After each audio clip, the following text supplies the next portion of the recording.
Guys, this is the first time that I'm doing an Instagram live video. I'm here at Fox, about to go on set in about, 15 minutes or so. Get ready for the McGregor Mayweather press conference. And, as, I kind of take in all the craziness of what's going on here in this press conference, you know, to start this whole thing, once I heard that this fight was going to get put together, I immediately said, there's no one in the world that's going to beat Floyd in a boxing ring. There's no one. And, for McGregor to go out there and box against someone like Floyd, it's not a good idea. He's going to have to do something unusual. But here's the thing. What I think people don't get of what Conor brings to the table is the fact that here's a guy who has a belief in himself that is unlike anything I've ever seen in my life. And to me, that's obviously extremely inspirational. And I think that, when you look at any fighter, there's always going to be holes. There's always going to be certain weaknesses. But I think what separates fighters at the end of the day is their mindset. And I think Conor has a certain mindset where he hasn't been defeated by Floyd. He truly believes he's going to beat Floyd. And that, to me, is huge. And you start to see kind of Floyd getting a little bit rattled and starting to believe that he's fighting a crazy man in the ring. And I think Muhammad Ali did this against George Foreman. Everyone thought Muhammad Ali was going to lose. Now, granted, Muhammad Ali still was a phenomenal boxer, but he didn't have the kind of power that George Foreman had. And in the end, he ended up winning. And it really was his will at the end of the day that got it done. And when you look at fights like Maidana and Mayweather, Maidana is not a good technical boxer, yet he went out there and made it a sloppy fight, made it a war, and was able to take Floyd out of his element to a certain extent. Can Conor do that? I don't know. But, again, when you look at, the mindset of Conor, he's starting to get me. He's starting to get me to believe. And, man, I'm just saying, I might be changing my mind at the end of these press conferences because the power of the mindset is a beautiful thing.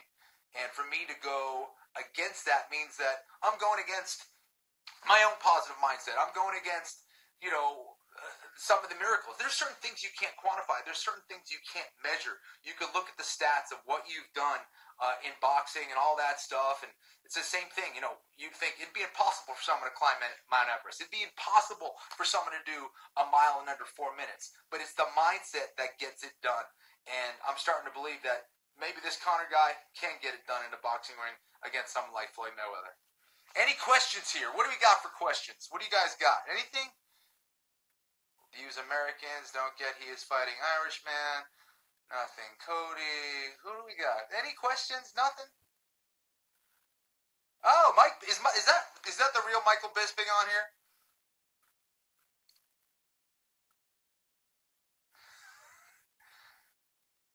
Conor would destroy Bisping. Fight Kenny, you the man. Well, come on. Anyone have any questions? The hair. How does the hair get perfect? It's a little bit of hand, a little bit of comb, a little bit of pomade. Actually, a lot of bit of pomade. I'm lying. Let's see. Michael Bisping, what are you doing? Luke Becker. Luke, who the fook is this guy? Does the fight go the distance? I don't know. I think Conor's going to put everything into those first four rounds to try to get it done. Who do I think wins? Michael Bisping wants to ask me who do I don't know. I'm starting to move into the Conor McGregor camp. And it goes beyond. Everyone's going to say, oh, you're just being biased. I'm starting to believe what Conor's actually saying. And I think that his mindset is going to be hard to beat. I'm telling you right now. And I think he's starting to rattle Mayweather. Hey, don't talk trash about Michael Bisping. He's the man. What's up? Original Goon 1. See, when I go live, I get UFC champions to tune in to see what's going on. Thank you, Michael Bisping. Thank you. What are your thoughts on DC versus Jones? Man, that's going to be a tough fight, but I know how hard Daniel Cormier is training. John Jones, for my money, is the best pound-for-pound fighter on the planet right now. The question is, he hasn't been fighting in a while. He's kind of had a lot of ups and downs throughout his career. How is he going to deal with, being away from the cage for so long? So I really don't know. There's a lot of question marks for me on Jon Jones. I think, he's still going to be very motivated. I think Daniel Cormier has a way of bringing out the best in Jon Jones. So I really don't know. I mean, that's going to be one hell of a fight. I can't wait. Obviously, I'm biased. I'm going to push for my man DC, but I really don't know how that fight's going to go down. What else? Let's see. What's next for Justin Gaethje? I'm hearing he might be on the Ultimate Fighter show with Kevin Lee. I think that would be pretty crazy, and I think it'd be an awesome fight. Kevin Lee's a badass. Justin Gaethje is an absolute savage. So, yeah. Lisa Bizzle. I don't know if Conor's going to throw illegal moves like elbows, but I think he's going to bend the rules a little bit. Mike Tyson, threw a little bit of elbows. He also used to wrap people's arms up in the clinch and kind of tweak their elbow a little bit. And I think those are the kind of things that he needs to venture into. He needs to venture into that gray area to try to mess Floyd up a little bit. Also, just the threat, just kind of as a fighter going in there, not really knowing if the fighter you're going against is going to follow the rules can be a scary thing, especially for a boxer, a guy who's not used to getting headbutted or, getting choked perhaps, or getting his arm tweaked in the clinch, or getting an elbow. Those are all things that can really throw a fighter off. Let's see. He doesn't deserve to fight Mayweather. Better do job defending him. Ken, are you going to compete in EBI anytime soon? I don't think so, man. I'm trying to get my gym set up. I would love to compete, but I'm trying to focus on getting my gym set up and really try to focus on my students. So that's going to be my focus heading forward. Moving forward here. What else? Who is your favorite UFC fighter of all time? Man, I got a lot of them. Royce Gracie is the guy who got me started in it. Obviously, Anderson Silva is phenomenal. There's so many great fighters out there. Let's see. What are people saying? Conor is a racist? I don't think he's a racist. I think he's being pretty funny. I don't think he's being racist. Good luck, Kenny. I can't see you get my answer question. What's the question? Give me a question. Maia versus Woodley predictions. You're not going to find a bigger fan than Damian Maia than me. I just think that Tyron is a very tough matchup for someone like Damian Maia. Coming from a jiu-jitsu background, Damian Maia is one of my heroes. But I have to be a realist. The way that they match up style-wise, Tyron's not going to give up many takedowns, if any, and he's got a speed and power advantage that is pretty significant.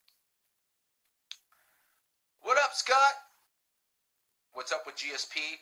The latest I heard on GSP is that he's trying to get cleared to be able to continue training and fighting. I guess he's got an eye injury that he's trying to get cleared. As soon as he gets cleared, he can start setting up his fight. So just some medical stuff with George that he needs to get ironed out. Do you think Floyd is having any doubts? He might. I don't know. Again, Floyd is the master of the boxing ring, but is he getting rattled a little bit? Yes. How is Floyd going to lose this fight? Not on a technical level. It's going to be if Conor is able to get into his head, and I think it's starting to work. And I think it's only going to get crazier here as we move forward. Today is the day 3 of the press conference. We're going to be in Brooklyn, New York. We'll be talking about fights tomorrow as well, but I am late as usual. I got to run to the set. You guys, thank you so much. This was fun. I've never done this before, never done Instagram Live, but I'll be continuing to use this and hope you guys tune in to hear more, and I love hearing your questions. And I'm about to walk in right now. You see, I'm walking back the back rooms of Fox. They are yelling at me right now to get on set. Sorry, guys. All right, guys, I'll talk to you guys later. Check us out on FS2, day 3 of the Mayweather McGregor press conference. Love ya.